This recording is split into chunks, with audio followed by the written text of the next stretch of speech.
Thank you, Chairwoman Velasquez and Ranking Member Lukemeyer. And thank you, Administrator Guzman, for joining us today and for reaching out to the many small businesses in my district and holding a forum here to help them as you rolled out the restaurant revitalization program. The Paycheck Protection Program, as you know, has provided millions of small businesses with a lifeline to keep their doors open and employees on the payroll over the past 14 months.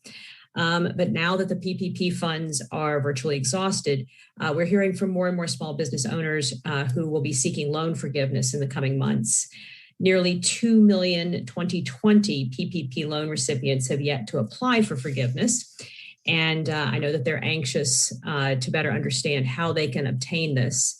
So I was just wondering how the SBA is working with lenders to re-engage borrowers and ensure that they understand how to apply for loan forgiveness.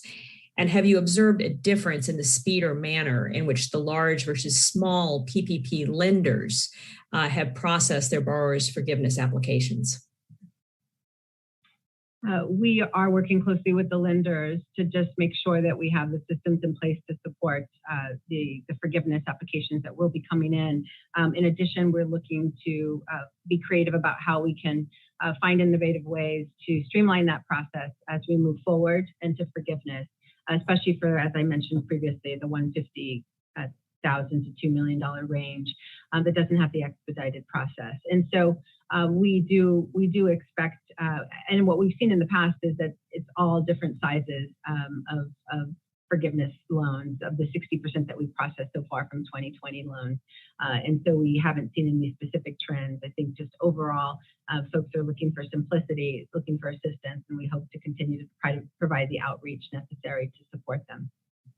Okay, well, thank you.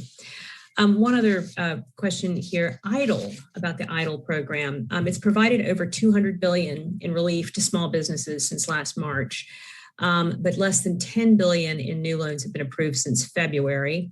And you mentioned in your testimony that the Small Business Administration still has about $263 billion in loan program authority remaining. Do you have information on the amount of unspent funds appropriated for the COVID-19 EIDL subsidies? Yes, and what we're doing on EIDL is to continue. Obviously, I made that initial change, increasing the limit from 150,000 to 500,000. We saw 1.5 billion in demand come through from just that change alone. And as I committed, we will be increasing that to 2 million, which is the true authority of the EIDL program, so that we can continue to support businesses that need that assistance. There is 263 billion in authority left.